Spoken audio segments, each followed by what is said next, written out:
sangat penting dan sering terjadi di kalangan masyarakat kita atau mungkin di sekolah sebagai kita pelajar, yaitu bullying di kalangan pelajar. Jadi bullying ini sering kita temui di sekitar lingkungan kita dan itu harus diatasi, Nathan. Iya, betul banget Gloria. Karena bullying itu bukan hal yang bisa kita anggap sepele ya. Karena banyak anak atau remaja itu yang kehilangan kepercayaan diri mereka. Bahkan juga perundungan di sekolah itu bisa terjadi dimanapun juga, bahkan di lingkungan sekitar kita. Oh gitu ya Pak. Iya. Nah, jadi kita langsung masuk aja ke data yang kita udah cari ya selama ini.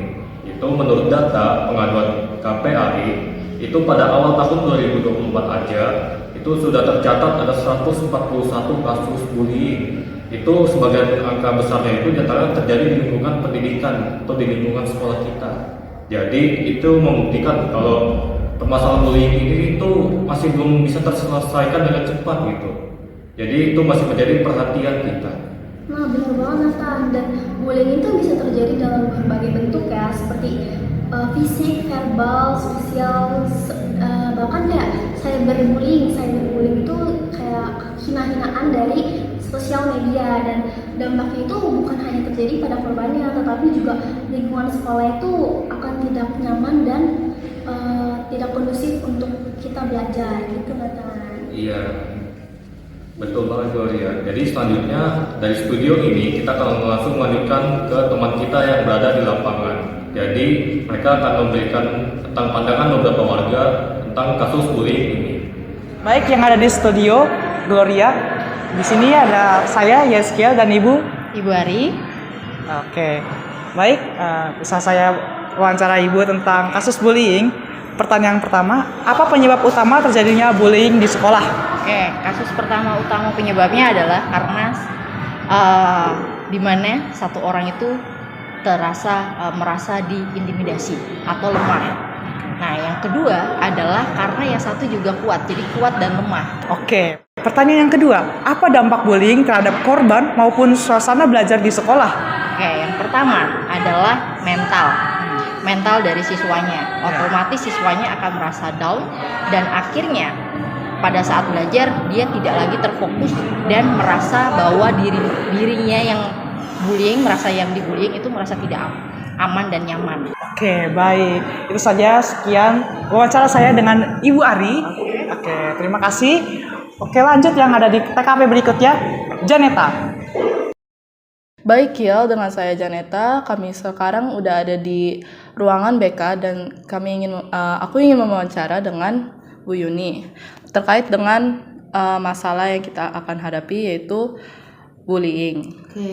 Bagaimana sikap atau peran siswa lain saat terjadi kasus bullying di sekolah? Kalau peran siswa harusnya orang-orang lain yang melihat itu jangan membiarkan.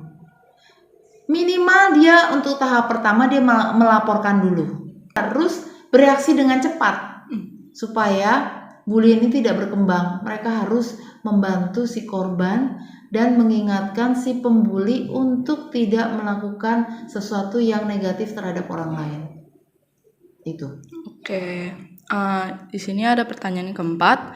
Apa saja cara yang dilakukan sekolah atau guru untuk mengatasi dan mencegah bullying di lingkungan sekolah? Yang pertama pasti himbauan.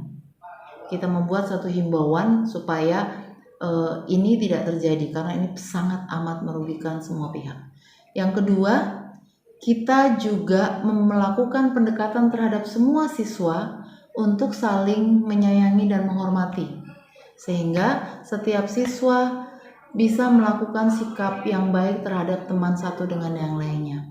Yang ketiga, kita buat aturan yang cukup tegas bagi si pembuli. Bagi apa itu nama kalau si pembuli itu?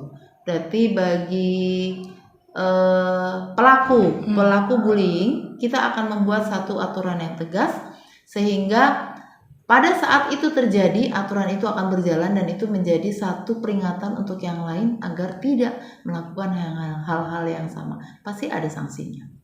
Gitu. Oke, makasih ya Bu Yuni telah menjawab pertanyaan-pertanyaan ini. Sekarang kita akan balik ke studio utama. Oke, terima kasih juga.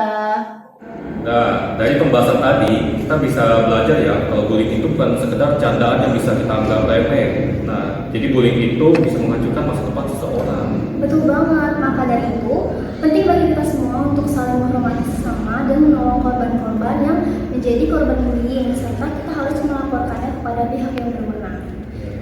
Jadi akan kami tutup. Saya Gloria. Saya Nathan, pamit undur diri. Sampai jumpa di berita berikutnya.